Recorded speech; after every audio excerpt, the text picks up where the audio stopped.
আসসালামু আলাইকুম বন্ধুরা, আজকের ভিডিওটি কিন্তু একটু অন্য ধরনের হতে যাচ্ছে।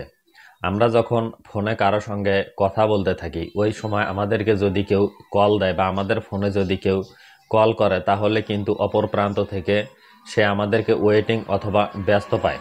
তো সে কিন্তু বুঝতে পারে যে আমরা কারো সঙ্গে কলে আছি।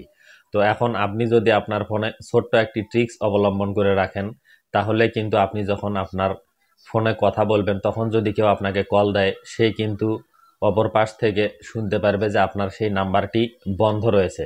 এতে কিন্তু সে আর বিরক্ত হবে না বা আপনাকে কিন্তু পরবর্তীতে বলতেও পারবে না যে আপনি এতক্ষণ কার সঙ্গে কথা বলছিলেন, ফোন ওয়েটিং অথবা ব্যস্ত দেখাচ্ছিল। তো বন্ধুরা, ট্রিক্সটি অবশ্যই শিখে রাখুন। বিশেষ করে যারা দীর্ঘক্ষণ তাদের প্রিয়জন অথবা কোনো গুরুত্বপূর্ণ মানুষের সঙ্গে কথা বলেন, তারা কিন্তু অবশ্যই এই ট্রিক্সটি তাদের ফোনে করে রাখতে পারেন। অথবা আপনার এখন যদি প্রয়োজন না হয়, পরবর্তীতে কারো প্রয়োজন অথবা নিজের প্রয়োজনে অবশ্যই আজকের এই ভিডিওতে দেখানো ট্রিক্সটি শিখে রাখুন, খুবই গুরুত্বপূর্ণ কাজে আসবে।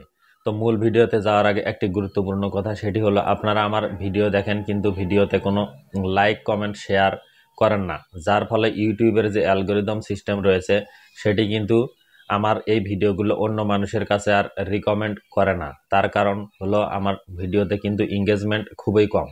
তো বন্ধুরা, আপনি যদি মনে করেন আজকের এই ভিডিওটি এবং অন্যান্য ভিডিওগুলো দেখে আপনার একটু উপকার হয়েছে, তাহলে অবশ্যই ভিডিওটিতে একটি লাইক কমেন্ট অথবা শেয়ার করবেন। তো চলুন মূল ভিডিওতে চলে যাই। মূল ভিডিওতে যাওয়ার আগে আপনি যদি আমার চ্যানেলে এখনও সাবস্ক্রাইব না করে থাকেন, তাহলে অবশ্যই সাবস্ক্রাইব করবেন। আর যদি আপনি ফেসবুকে এই ভিডিওটি দেখে থাকেন, তাহলে অবশ্যই আমার আইডিটিকে ফলো দিয়ে রাখবেন। আর অলরেডি যদি এই কাজগুলো করে থাকেন, তাহলে অসংখ্য অসংখ্য ধন্যবাদ। চলুন মোবাইল স্ক্রিনে চলে যাই এবং ছোট্ট এই ট্রিক্সটি দেখিয়ে দেই কিভাবে আপনার ফোনে আপনি সেট করে রাখলে আপনি ফোনে যতই কথা বলেন না কেন, অপর প্রান্ত থেকে কেউ আপনাকে কল দিলে আপনার ফোনটি কিন্তু ওয়েটিং বা ব্যস্ত দেখাবে না, সরাসরি বন্ধ বলবে। তো বন্ধুরা, সেটিংসটুকু করে নেওয়ার জন্য প্রথমেই আপনি আপনার ফোনের যে ডায়াল অপশন রয়েছে সেই ডায়াল অপশনে যাবেন এবং উপরে ডাইন সাইডে দেখবেন যে একটি থ্রি ডট অপশন রয়েছে, সেই থ্রি ডট অপশনে ক্লিক করবেন। তারপর দেখুন যে সেটিংস রয়েছে, আপনি সেই সেটিংস অপশনে ক্লিক করবেন। সেটিংসে ক্লিক করে দেওয়ার পর এখানে একটি অপশন দেখতে পাচ্ছেন, সেটি হলো কলিং অ্যাকাউন্ট। এই কলিং অ্যাকাউন্ট অপশনটির উপরে ক্লিক করবেন। তারপর আপনি যে সিমে এই অপশনটি সেট করে রাখতে চান সেই সিমের উপরে ক্লিক করবেন। সেই সিমের উপরে ক্লিক করে দেওয়ার পর এখানে দেখুন কল ফরওয়ার্ডিং নামে একটি অপশন রয়েছে। আপনি আপনার ফোনের সেটিংসে গিয়ে কল ফরওয়ার্ড লিখে যদি সার্চ করেন, তারপরও কিন্তু আপনি এই অপশনে চলে আসতে পারবেন। তো আমি কল ফরওয়ার্ড অপশনে ক্লিক করলাম। তারপর একদম উপরে দেখুন ভয়েস কল ফরওয়ার্ড নামে একটি অপশন, সেই অপশনে আপনি ক্লিক করবেন। তারপর একটু আপনাকে অপেক্ষা করতে হবে।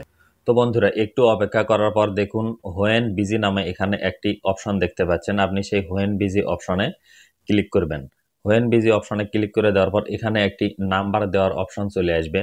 তো এখানে একটি নাম্বার আপনি দিয়ে দিবেন। তো নাম্বারটি দেওয়ার পর আমি আসলে বলছি কোন নাম্বার আপনাকে এখানে দিতে হবে। ধরুন আপনার অন্য একটি নাম্বার বা যে সিমটি আপনার বন্ধ থাকে সেই রকম একটি নাম্বার আপনি এখানে দিয়ে, এখানে দেখুন টার্ন অন নামে একটি অপশন রয়েছে, সেই টার্ন অন অপশনে ক্লিক করে দিবেন।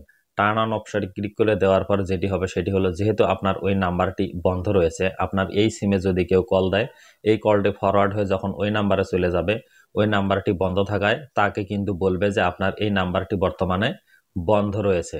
সেহেতু কিন্তু সে আর বুঝতে পারবে না যে আপনি ওই ফোনে কোনো কথা বলছেন বা ওয়েটিংয়ে আছে অথবা বিজি রয়েছে, এরকমটা কিন্তু কেউ দেখতে পারবে না। তো এখন ধরুন আপনার ওই সেটিংসটি আবার বদলে ফেলা দরকার, আপনি কল ফরওয়ার্ডিং বন্ধ করে দিবেন। তো আবার ওই অপশনে এসে হোয়েন বিজি অপশনে আসবেন এবং নাম্বারটি এখান থেকে দেখুন দেখাচ্ছে এবং টার্ন অফ নামে একটা অপশন দেখাচ্ছে, সেই টার্ন অফ অপশনে ক্লিক করবেন। টার্ন অফ অপশনে ক্লিক করে দিলেই কিন্তু আগের মতোই আপনার সেটিংসটি হয়ে যাবে, অর্থাৎ আপনাকে যদি কেউ এখন কল দেয় সে কিন্তু ওয়েটিং অথবা ব্যস্ত পাবে। তো বন্ধুরা, আপনি চাইলেই কিন্তু আপনার ফোনে এই সেটিংসটি করে নিতে পারেন যদি মনে করেন। তো বন্ধুরা, ভিডিওটি দেখে ভালো লাগলে অবশ্যই একটি লাইক দিতে ভুলবেন না এবং এই ভিডিওটি অবশ্যই আপনার ফেসবুকের টাইমলাইনে শেয়ার করবেন। তো বন্ধুরা, সবাই ভালো থাকবেন, সুস্থ থাকবেন, কথা হবে নতুন কোনো ভিডিওতে। আল্লাহ হাফেজ।